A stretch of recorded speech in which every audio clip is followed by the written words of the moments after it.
ఉపాధ్యాయ అర్హత పరీక్ష నిర్వహణకు రాష్ట్ర ప్రభుత్వ పాఠశాల విద్య నోటిఫికేషన్ విడుదల చేసింది. ఉపాధ్యాయులుగా ఎంపిక కావాలంటే ఏపీ టెట్, మనం ఉపాధ్యాయ అర్హత పరీక్షగా చెప్పుకునే ఏపీ టెట్ పాస్ కావడం తప్పనిసరి. ఈ పరీక్షకు రాష్ట్ర వ్యాప్తంగా లక్షలాది మంది అభ్యర్థులు పోటీ పడనున్నారు. ఈ పరీక్షల విధి విధానాలు, ఈ పరీక్షల నిర్వహణలో ఈసారి వచ్చిన నూతన మార్పులు, ఇలాంటి విషయాల గురించి మన పోటీ పరీక్షల నిపుణులు, కాలమిస్టు డాక్టర్ వల్లూరి బ్రహ్మం ఈ ఏపీ టెట్ ఉపాధ్యాయ అర్హత పరీక్ష గురించి సవివరంగా వివరించనున్నారు. ఆ వివరాల గురించి ఇప్పుడు తెలుసుకుందాం.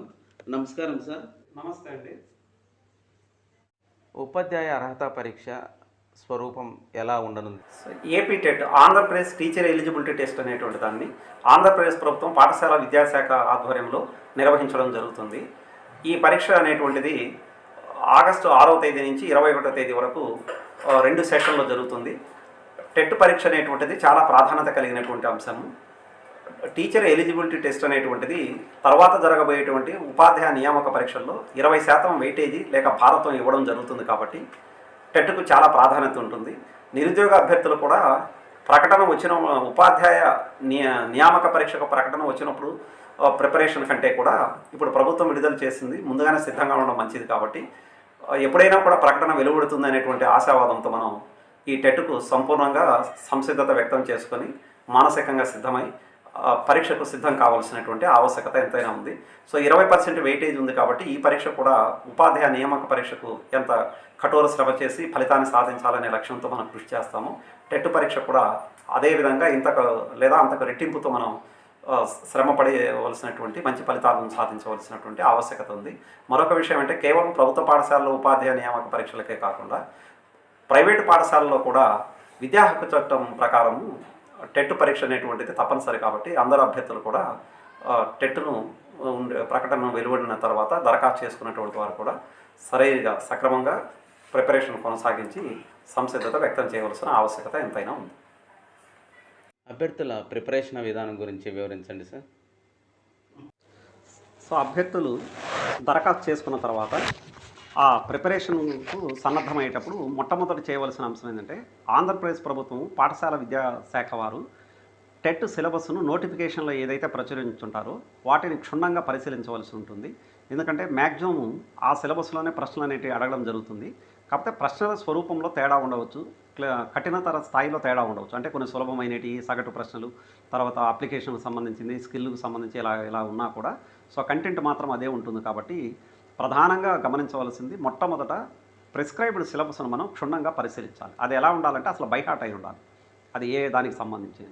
ఇక రెండవది, ఆ తర్వాత మెటీరియల్ను ఎంపిక చేసుకోవడం అనేటువంటి చాలా ప్రాధాన్యత కలిగింది. మనకు గత ప్రశ్నపత్రాల ఆధారంగా మనం విశ్లేషణ చేసినట్లయితే మ్యాక్సిమం ప్రశ్నలన్నీ కూడా అకాడమిక్ టెక్స్ట్ బుక్ల నుంచి ప్రిస్క్రైబ్డ్ ఏదైతే గవర్నమెంట్ చేత ఉంటుందో వాటి నుంచి ఎక్కువ రావడం జరుగుతుంది.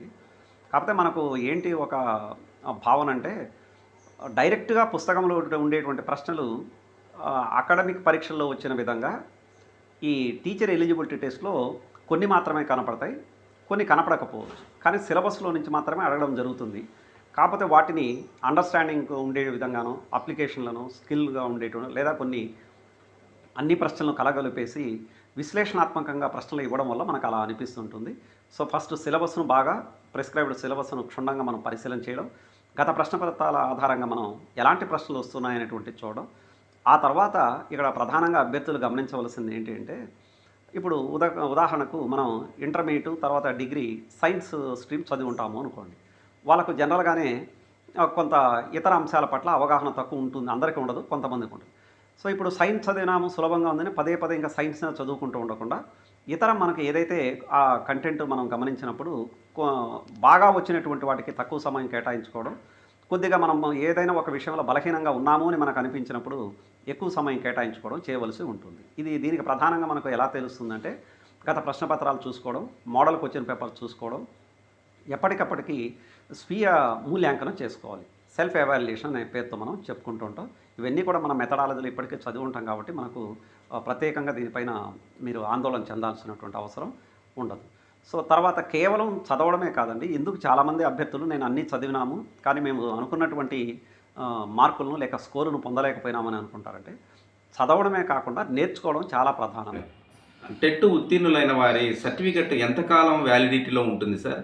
సో టెట్ ఒకసారి ఉత్తీర్ణులైనట్లయితే ఇప్పుడు జీవితకాలం అది వ్యాలిడిటీ ఉంటుంది. గతంలో అయితే కేవలం 7 సంవత్సరాలు మాత్రమే ఉండేది. సో ఇప్పుడు ఇది దాన్ని చాలా మంచి అవకాశంగా దరఖాస్తు చేసినటువంటి అభ్యర్థులంతా కూడా పరిగణించి శక్తివంచన లేకుండా కృషి చేసినట్లయితే ఒకసారి ఉత్తీర్ణులైతే ఇంకా జీవితకాలం అది పరిగణలోకి ఉంటుంది. కానీ మరలా మీరు ఒకవేళ స్కోర్ పెంచాలనుకుంటే మాత్రం మరలా అప్పీర్ అయ్యి మరలా కూడా స్కోర్ పెంచుకోవడానికి అవకాశం ఉంటుంది. ఏపీ టెట్కు 2 పేపర్లు ఉంటాయని చెప్పారు. ఆ 2 పేపర్లలో ఉన్న సిలబస్ గురించి వివరించండి సార్. ఉపాధ్యాయ అర్హత పరీక్ష టెట్ 2 పేపర్లో జరుగుతుంది. 1 నుంచి 5 తరగతులు చదివే వారికి బోధించాలనుకునేటువంటి వారికి పేపర్ 1 వ్రాయవలసి ఉంటుంది. అందులో మరలా కూడా పేపర్ 1లో కూడా ప్రత్యేక అవసరాలు కలిగినటువంటి పిల్లలు, అంటే చిల్డ్రన్ విత్ స్పెషల్ నీడ్స్ అనేటువంటి పేరుతో పిలుస్తాం, వారికి కూడా ప్రత్యేకంగా బోధించడానికి పేపర్ 1లో బి అనేటువంటి పేపర్ను రాయవలసి ఉంటుంది. అలానే 6వ తరగతి పైబడి 8వ తరగతి వరకు బోధించడానికి విద్యాహక్కు చట్టం ప్రకారము పేపర్ 2 రాయవలసి ఉంటుంది. ఇందులో కూడా ప్రత్యేక అవసరాలు కలిగినటువంటి పిల్లలకు బోధించడానికి 2B అనేటువంటి పేపర్ను రాయాలి. మరొక ప్రధాన అంశం ఏంటంటే పేపర్ 2Aలో మామూలుగానే సైన్స్ అండ్ మ్యాథ్స్ వారికి ఒక రకమైనటువంటి పేపరు, అలానే సోషల్ స్టడీస్ వారికి మరొకటి, ప్రత్యేకంగా భాషా పండితుల కోసం మరొక పేపరు, ఇలా విడివిడిగా ఉండడం జరుగుతుంటుంది. సో అక్కడ కొన్ని సబ్జెక్టులు అనేటువంటి కామన్గా ఉంటాయి.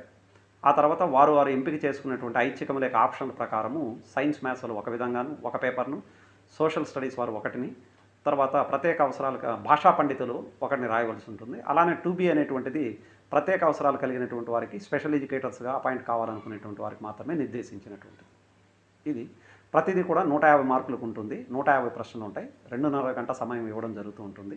సో ఉదయం పూట నడుస్తుంది పరీక్ష, మధ్యాహ్నం పూట కూడా నడుస్తుంది. 9:30 నుంచి 12 వరకు ఉదయం పూట, మధ్యాహ్నం 2:30 నుంచి 5 గంటల వరకు పరీక్ష నిర్వహించడం జరుగుతుంది. సో ముందుగానే వారు ఏ పరీక్ష హాజరు కావాలనేటువంటిది నిర్దేశించుకొని ముందుగానే లక్ష్యాన్ని ఏర్పరచుకొని దానికి అనుగుణంగా వారు ప్రిపరేషన్ అంటే దరఖాస్తులు చేసుకోవడం, అలానే ప్రిపరేషన్ కొనసాగించడం అనేటువంటి ప్రధానమైంది. 1 నుంచి 5 తరగతుల వరకు బోధించాలనుకునేటువంటి ఉపాధ్యాయ అభ్యర్థులు పేపర్ 1లో రాయవలసి ఉంటుంది.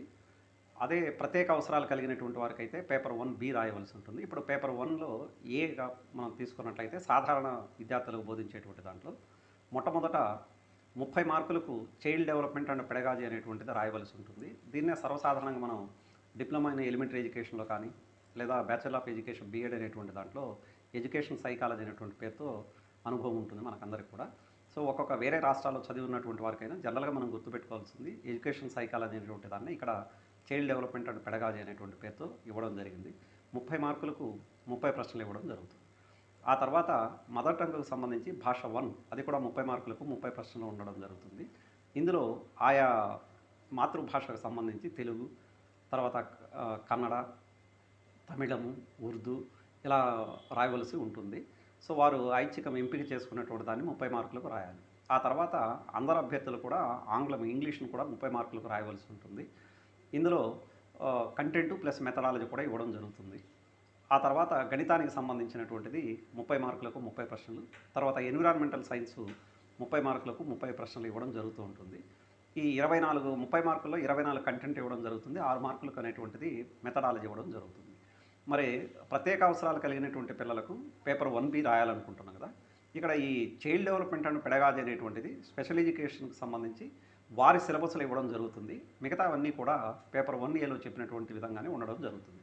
ఒకే ఒక ప్రత్యేక అంశం గుర్తుపెట్టుకోవాల్సింది, సాధారణ అభ్యర్థులకు ఉండేటువంటి చైల్డ్ డెవలప్మెంట్ అండ్ పెడగాజీ అనేటువంటిది కాకుండా స్పెషల్ ఎడ్యుకేటర్కు పేపర్ 1Bలో రాసేటువంటిది వారికి సంబంధించినటువంటి సిలబస్ను ప్రత్యేకంగా దృష్టి పెట్టి మీరు సన్నద్ధత కొనసాగించవలసి ఉంటుంది. ఇది పేపర్ 1కు సంబంధించినటువంటి. అలానే పేపర్ 2లో కూడా మనకు 150 మార్కులకు 150 ప్రశ్నలు ఇవ్వడం జరుగుతుంటుంది.